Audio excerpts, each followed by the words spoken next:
Hello বন্ধুরা, welcome back to my YouTube channel. আমার একটা নতুন ভিডিওতে সকল বন্ধুদের অনেক অনেক স্বাগত। দেখো বন্ধুরা, আজ আমি ভিডিওটা আমার এখান থেকেই শুরু করছি, এই সন্ধ্যে থেকে। আর আমার ছেলে না এখন একটু জ্বর, তাই আমি ঠিকঠাক করে ভিডিওটা আপলোডও করতে পারছি না। এখন অনেকটাই সুস্থ আছে, শরীরটা ওর ভালো ছিল না। যাই হোক, এটা হলো ফাদার্স ডে। কীভাবে আমরা ওই বাচ্চারা মিলে ওর বাবার সঙ্গে সেলিব্রেট করলো সেটাই তোমাদের সাথে আজ শেয়ার করি। ওই দেখো, মিক্সির মধ্যে হ্যাপি হ্যাপি বিস্কুট দিয়ে দিয়েছে, আর এদিকে পুচুকেও হ্যাপি হ্যাপি বিস্কুট দিচ্ছে। আর দেখো, এর মধ্যে চিনি দিয়ে মিক্সিতে একদম করে নিয়েছি। মিক্স করে দেখো গুঁড়ো গুঁড়ো হয়ে গেছে পুরো। দেখো, বিস্কুটগুলো সব গুঁড়ো গুঁড়ো হয়ে গেছে, ভালো করে মিক্স হয়ে গেছে। আর এর মধ্যে চিনিও দেওয়া আছে। আর এর মধ্যে না চকলেট দেবো না, কিন্তু এইটা হলো কফি পাউডার। কফি পাউডারের মধ্যে হয়তো চকলেটের গুঁড়ো থাকতে পারে, ঠিক জানা নেই। আর এটা বেকিং পাউডার।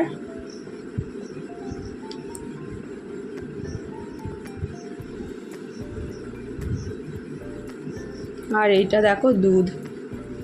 এবার দিয়ে ভালো করে ঘেটে নিয়েছে, ব্লেন্ডারের দরকার নেই। আর ভালো করে যখন ব্লেন্ডার হয়েছে, এবার ইনো দিয়ে দিয়েছে ওর মধ্যে। আমি আর মেয়ে মিলেই কেকটা বানালাম। আর দেখো, পুরো কালারটা পুরো চকলেট কালারই চলে এসছে। আর খেতে না কেকটা খুব সুন্দর হয়েছিল, পুরো চকলেটের মতনই খেতে হয়েছে। আর নিচে একটা কাগজ দিয়ে একটুখানি সামান্য তেল দিয়ে দিয়েছে এর মধ্যে।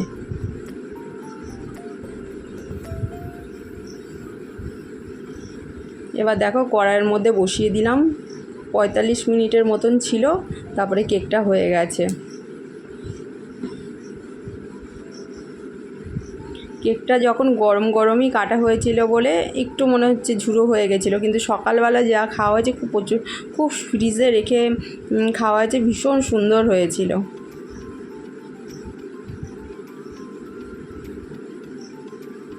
এটা ওর বাবার জন্য বানালো। ওর বাবা জানতো না যে কেক বানাবে, ওর বাবা তো মাল দিতে গেছে। আর এদিকে মনা, দেখো আমি আর মনা মিলে কেকটা বানালাম। আর ওপরে দেখতে সুন্দর লাগার জন্য কেকের যেসব জিনিসগুলো থাকে ওগুলো আমার ঘরেই থাকে, দিয়ে দিলাম। ওগুলো দিয়ে সুন্দরভাবে কেকটাকে সাজিয়ে নিলাম। আর দেখো, এখন প্রায় 9:30 মতো বাজে। ওর বাবা এখনও বাড়ি থেকে আসেনি, বাড়ি আসবে। সব কিছু ঠিকঠাক করেই রাখলো।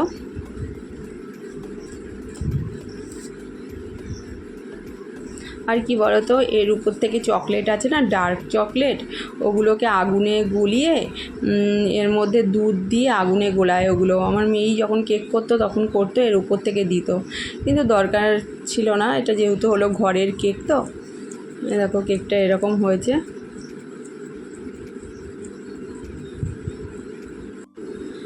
আর দেখো, রাতে কিছু কাজ ছিল, কাজ তো থাকেই। এদিকে বালিশের কভারগুলো কাচা হয়েছিল, সেগুলো আমি সব পরিয়ে নিচ্ছি। আর আমার ছেলের না হঠাৎ করে আবার জ্বর এসছে। এখন তো প্রচণ্ড গরম, আর বিকেল হলে না ওর একটু খেলার খুব নেশা। ওর 1 ঘন্টা একটু খেলতে দিতে হয়। হয়তো প্রতিদিন বিকেলবেলা আবার টাইমও পায় না। কোনো বিকেলবেলা আবার ওর ক্যারাটে থাকে, আঁকা থাকে। তাই যেদিনকার হয়তো টাইম পেলে একটু খেললো, আর প্রচণ্ড দৌড়াদৌড়ি করে, ক্রিকেট খেলে। আর খেলে না পুরো ঘেমে যায়, এই ঘামগুলো বসে বসে আবার জ্বর এসছে।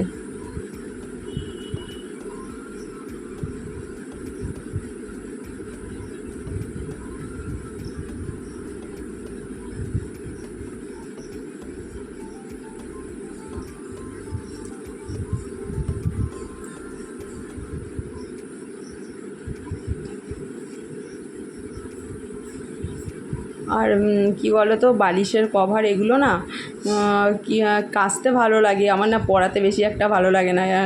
এই আজকে হয়তো পরাবো, হয়তো দুটো করেই রেখে দিই।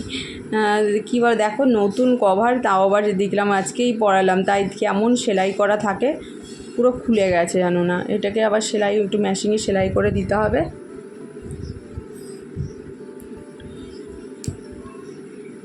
আর যদিও আমার বালিশের কভার এখন তোলা নেই, বালিশের কভার কয়েকটা কিনতে হবে। আগে বেশ আমার তোলাই থাকতো, কিন্তু অনেক দিন হয় কেনা হচ্ছে না। আর দুটো কভার, এমনি একটা কভার হলো মানে কভার নয়, একটা হলো বিছানার চাদরের সঙ্গে দুটো কভার পেয়েছি, শুধুমাত্র ওই দুটো কভারই তোলা রয়েছে।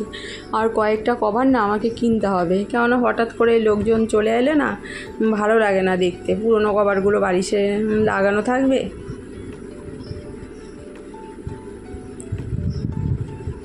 আর কি বলো তো, এখন যা গরম, কোনো নতুন কভার লাগিয়ে যে একটু শোবো সেটাও মানে ভালো লাগে না, ওই পুরনো একটু নরম কভারগুলোই ভালো লাগে শুতে।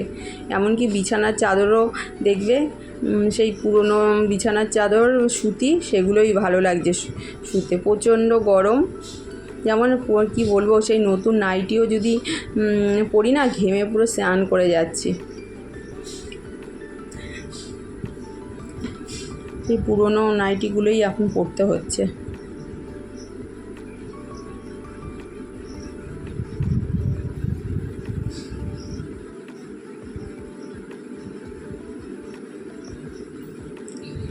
আর ওদিকে আবার মনে পড়েছে যে গ্যাসটা আমি ঠিক করে বন্ধ করে এলাম, তো আবার মনে পড়লো, সেটা আমি আবার দেখতে গেলাম।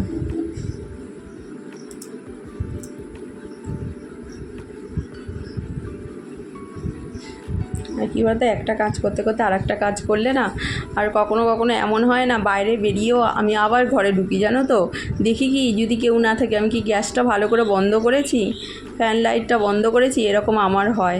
তোমাদের কি হয় নাকি একটু জানিও।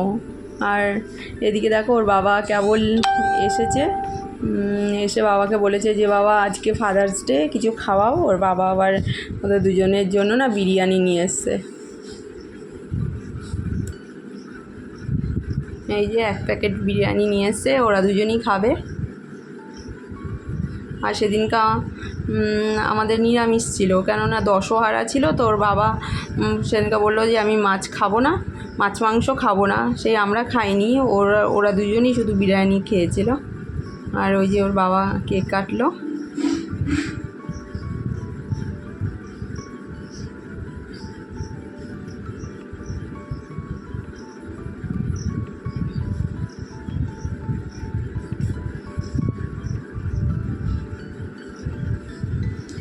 আর এই যে বিরিয়ানিটা দুজনে হাফ হাফ করে খেয়ে নিল।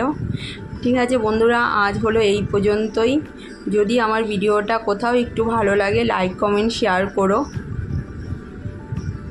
আর আমার যেসব বন্ধুরা আমার পরিবারে আছো, তাদের অনেক অনেক ধন্যবাদ। হয়তো আমি মাঝে মাঝে যেতে পারি, মাঝে মাঝে আবার স্কিপ করে যাই, কেননা কি হয়, অনেক সময় অনেক সংসারের কাজ বাজ, তারপরে আমার নেট প্রবলেমের জন্য আমি সম্পূর্ণ না সবার ভিডিও মানে দেখে উঠতে পারি না, কিন্তু সম্পূর্ণ দেখেই আমি কমেন্ট করি।